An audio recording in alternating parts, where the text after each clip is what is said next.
Kembali saya ucapkan tahiyatul Islam. Assalamualaikum warahmatullahi wabarakatuh. Innal hamdalillah nahmaduhu wa nasta'inuhu wa nastaghfiruh wa na'udzu billahi min shururi anfusina wa min sayyiati a'malina. Man yahdihillahu fala mudilla lahu wa man yudlilhu fala hadiya lahu. Wa asyhadu an la ilaha illallah wahdahu la syarika lahu wa asyhadu anna Muhammadan abduhu wa rasuluh.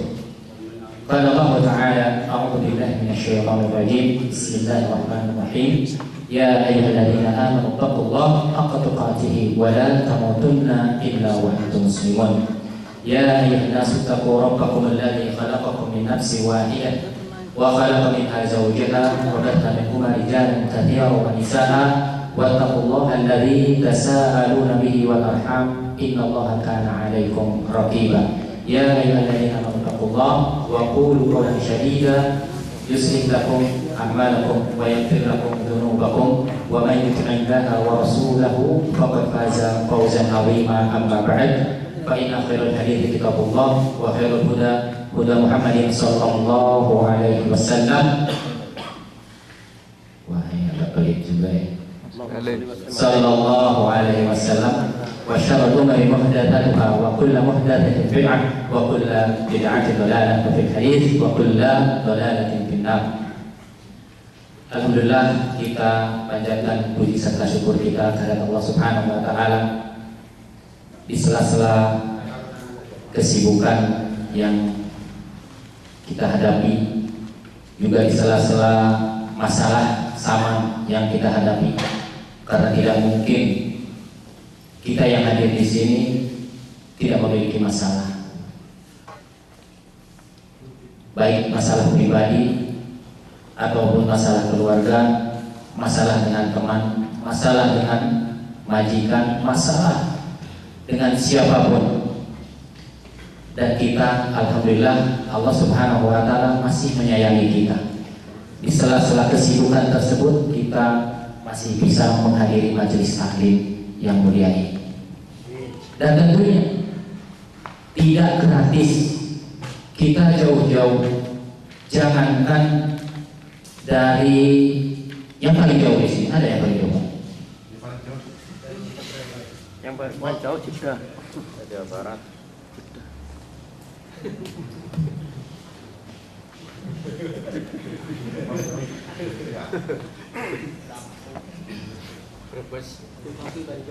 Jangankan dari Indonesia yang paling jauh gitu ya sampai sini, yang dekat-dekat aja di sini. Ketika kita menghadiri majelis taklim, Allah Subhanahu wa taala sekali lagi saya katakan tidak gratis, pasti akan memberikan balasan kepada kita. Dan ini tentunya berhubungan dengan cinta. Kalau Allah Subhanahu wa taala telah cinta kepada kita, apapun jadi, masalah yang kita hadapi akan mudah terselesaikan. Bahkan akan Allah angkat dengan mudah. Ketika apa? Ketika Allah cinta kepada kita. Bisa kita ingat ketika dulu kita mencintai istri kita. Bayangkan, dari Jawa Timur Mas sekalian sampai Lampung. Siapa ya? Coba, dari Jawa Timur sampai Lampung berapa pulau? Jawa Barat, Jawa Tengah dilewat, belum lagi nyebrang lautan. Demi cinta apapun jadi. Baik balik. Masya Allah. Berdua. Ini jangan main gitu. Nah, begitu juga cinta. Ketika Allah Subhanahu wa taala mencintai kita, apapun yang kita inginkan, apapun yang kita cita-citakan, semuanya akan jadi. Semuanya akan terrealisasi. Sama seperti halnya tadi kita berkorban, jauh-jauh kita pergi dari, contoh ini, maaf contoh saja, dari Jawa Timur sampai itu luar biasa. Tapi ketika cinta kita bertepuk sebelah kanan, apa jadi? Misalnya maaf dari jauh-jauh sampai sana dikasih senyuman, tidak misalnya, apa jadinya? Sungguh sangat kecewa. Itu mah baru cinta kita sama istri kita. Akan tetapi coba lihat Allah Subhanahu wa Ta'ala ketika mencintai kita. Cuman kadang-kadang kita lupa cinta Allah itu bagaimana kita meraihnya. Kita kepingin dicintai, tetapi sama yang ngasih cinta kita lupa. Kelakuan yang kita lakukan keseharian, kita tidak berpikir apakah kelakuan kita ini dicintai Allah atau tidak. Kita sama sekali tidak berpikir. Atau yang kita lihat keseharian, apa yang kita lihat keseharian? Paling dia salah kesibukan yang paling demen itu Facebook ya. Ada kadang-kadang jamaah kita mungkin sekarang alhamdulillah tidak hadir karena memang tidak ada. Insya Allah jamaah kita tidak ada. Misalnya ketika Ustaz menyampaikan ceramahnya, menyampaikan tausiahnya, menyampaikan kajiannya, tidak sedikit orang yang megang-megang HP yang disentuh-sentuh seperti itu.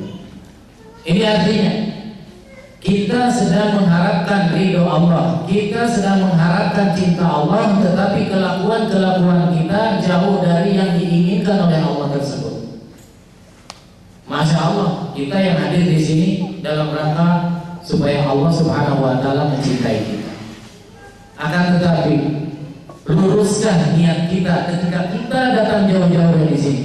Apakah sekedar kita kepingin jumpa teman, atau apakah kita hanya sekedar kepingin kapsa misalnya? Itu harus diluruskan dulu. Karena apapun yang kita luruskan, apapun yang kita niatkan, maka insya Allah akan sesuai dengan niat itu tersebut. Innamal a'malu binniyat wa innamal likulli imrin ma nawa. Faman kana hijratuhu lidunya, faman kana hijratuhu ila Allah wa rasulih, fa hijratuhu ila Allah wa rasulih. Faman kana hijratuhu lidunya tusibah aw imra'atin yunkihuha, fa hijratuhu ila ma hajara ilaihi. Jadi jamaah sekalian, harus kita luruskan niat. Kenapa? Karena kita kepingin dicintai Allah Subhanahu wa Ta'ala. Minggu kemarin kita masih teringat ketika Ustadz kita menyampaikan masalah bab tentang zana'ih. Rasulullah Shallallahu Alaihi Wasallam bersabda, "Aktsiru, aktsiru dzikra bil ladzat al-maut." Masih ada tulisan. Kita harus pandai-pandai berpikir, mengingat-ingat kematian kita. Karena kita tidak tahu kapan kita akan mati, di mana kita akan mati, sebabnya kita akan mati, semuanya tidak tahu. Nah, yang jadi masalahnya adalah kita tahu bahwa kita akan mati. Kita tahu kita sudah divonis mati. Akan tetapi yang jadi masalahnya dalam keadaan apa kita mati? Apakah dalam keadaan dicintai oleh Allah Subhanahu wa Ta'ala, atau dalam keadaan Allah benci kepada kita? Waliyahudillah. Alhamdulillah, kita senantiasa beristiqomah untuk melakukan kebaikan sekecil apapun kebaikan untuk bekal kita kematian. Karena di saat kematian nanti kita juga harus memiliki bekal yang banyak, sebanyak-banyaknya. Bekal untuk kematian tidak hanya sedikit, bukan bekal seperti halnya kita di sini di dunia. Bekal dunia cukup hanya sekedar untuk 70 tahun saja. Karena usia umatnya Rasulullah Shallallahu Alaihi Wasallam antara 60 dan 70 kata beliau, dan lebih, dan sedikit yang lebih dari itu. Begitu yang beliau sampaikan. Nah, itu juga dikasih bonus. Kita akan nanti jemaah Akan tetapi ketika kita mati, apa yang telah kita persiapkan, apa yang telah kita sediakan nanti, tentunya kita harus mempersiapkan diri supaya Allah cinta kepada kita. Ini masalahnya kecintaan yang judulnya. Allah cinta. Ketika Allah cinta, kita meninggal dunia di alam kubur nanti, semua apa yang kita miliki, apapun, mau itu jabatan ataupun kekayaan, semuanya. Mungkin yang punya gelar S1, S2 sampai S3 sampai S-nya banyak, kesana itu sudah tidak ada apa-apa. Yang jelas di alam kubur yang pertama, yang tersisa hanya pelajaran kelas 1 SD. Man Rabbuk, man Nabiyyuk, wa ma dinuh. Sudah kita persiapkan ya? Mungkin sudah kita persiapkan, akan tetapi saya yang bisa mempersiapkan hanya diri kita. Saya yang menjawab juga bukan diri kita, melainkan amal yang telah kita perbuat. Al-yawma nakhtimu ala afwahihim wa tukallimuna aydihim wa tashhadu arjuluhum bima kanu yaksibun. Subhanallah. Kita di sini pintar ngomong, kita mungkin di sini pintar segala-galanya, sampai-sampai pendapat orang lain tidak mau mendengar. Akan tetapi kepintaran kita kalau tidak kita gunakan untuk bertaqarrub kepada Allah Subhanahu wa taala, maka semuanya akan sia-sia cuma. Pandai-pandailah kita. Pandai-pandai berbicara nasihat. Pandai-pandai kita berbicara tentang ilmu syar'i yang akan membawa kemanfaatan untuk kita dunia dan akhirat. Hadirin jamaah yang dirahmati Allah.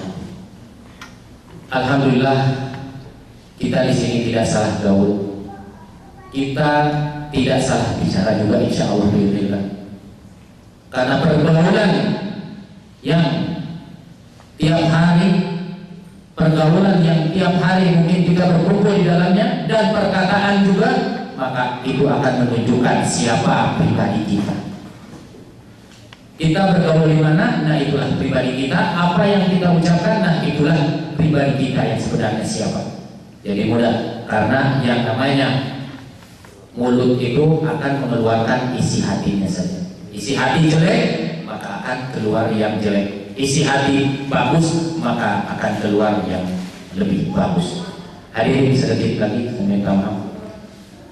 Alhamdulillah ketika kita berkumpul di majelis taklim ini, artinya kita sedang berada di taman surga, yang dimana taman-taman surga itu salah satunya adalah di pengajian seperti ini.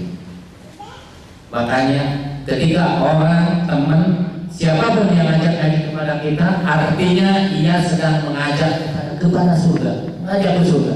Tidak macam-macam, ngajak ke surga.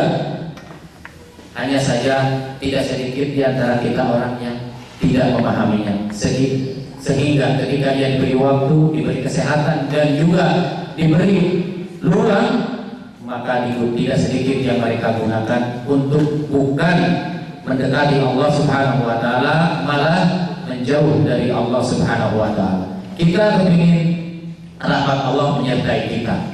Termasuk kita di sini, insya Allah Subhanahu wa taala akan merahmati kita, karena ini majelis zikir, karena ini majelis ilmu, majelis di mana Allah Subhanahu wa taala meridhai kita, majelis di mana apabila kita beranjak dari tempat ini, kita berada dalam maghfirah Allah Subhanahu wa taala. Hadirin jamaah yang dirahmati Allah. Mungkin di antara kita ketika kita berkali-kali hadir di sini, ada yang mungkin hatinya keras. Kok ilmunya tidak nempel-nempel? Kok ilmunya tidak bisa? Tidak bisa masuk. Sekarang disampaikan, nyampe sana sudah keluar. Nah itulah yang perlu kita bermuhasabah. Ada apa pada diri kita sebenarnya? Karena ketika kita berkumpul di majelis taklim seperti ini, maka setidaknya ada sikap yang akan merubah diri kita. Yang Allah Subhanahu wa taala mengatakan, Siapa lagi kalau tidak akan merubah diri kita kecuali diri kita? Innallaha la yughayyiru ma biqaumin hatta yughayyiru ma bi anfusihim. Allah tidak akan merubah suatu kaum sehingga dirinya berubah dirinya sendiri. Kalau tidak ada perubahan, saya sangat disayangkan. Kita jauh-jauh datang ke sini, kita mendengar ceramah dari Ustaz, kita mendengar ternyata tidak ada perubahan. Karena yang namanya pengajian seperti ini pasti akan merubah diri kita. Yang tadinya tidak yakin akan menjadi yakin. Yakin apa saja? Karena di sini ada orang yang berilmu. Kita tanyakan langsung kepada Ustaz. Fas'alu ahla dzikri in kuntum la ta'lamun. Ada Ustaz di sini. Apa saja yang ada di Indonesia, mungkin ada yang kurang paham, silakan langsung tanyakan, sehingga nantinya ketika kita ada dalam keraguan langsung kepada keyakinan. Itu yang akan berubah kita kalau kita senantiasa menghadiri majelis di mana saja berada. Atau mungkin atau mungkin ada yang berakhlak kurang beres, akhlaknya masya Allah, maka di sini juga tempat merubah akhlak. Kita lihat teman-teman kita, masya Allah. Kita lihat di sini, walaupun di sini ada yang akhlaknya tidak beres, ada yang halnya kurang menyenangkan mungkin seperti itu, maka pergaulan kita akan mempengaruhi. Di sini, insya Allah, mudah-mudahan kita termasuk orang-orang yang berakhlak mulia. Seperti yang Allah Subhanahu wa ta'ala katakan, wa ibadur rahmanil ladzina yamshuna 'alal ardi hauna wa idza khatabahumul jahiluna qalu salama. Masyaallah. Hamba Allah yang Maha Pemurah itu yang mana? Yang apabila berjalan di muka bumi ia merendahkan diri. Dan apabila orang jahil, dan apabila orang jahil menyapa mereka, maka mereka mengucapkan kata-kata yang penuh dengan keselamatan. Artinya doa. Orang jahil ini siapa? Banyak. Karena ini umum. Bisa saja orang jahil itu istri kita, bisa saja orang jahil itu suami kita, bisa saja seperti itu. Makanya ketika orang jahil,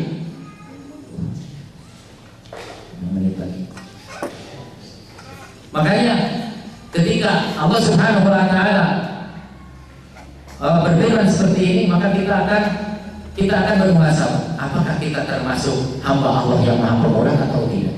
Wa ibadur rahmanil ladzina yamshuna 'alal ardi hauna wa idza khatabahumul jahiluna qalu salama. Luar biasa. Kita lain ketika kita mendengar cacian, kita lain ketika kita mendengar makian, maka lain dengan hamba Allah yang satu ini, maka akan balas makian tersebut dengan kata-kata yang bijak, dengan kata-kata yang penuh dengan doa. Luar biasa. Mungkin masih banyak, tapi insya Allah kapan-kapan saya lanjutkan kembali. Untuk kali ini saya cukupkan, dan saya berharap semoga kedepannya bisa bertemu kembali di depan seperti ini pada waktu yang ditentukan sama pengurus nanti. Dari saya mohon maaf apabila ada kekurangan. Aku lupa tasbahun. Wassalamualaikum warahmatullahi wabarakatuh.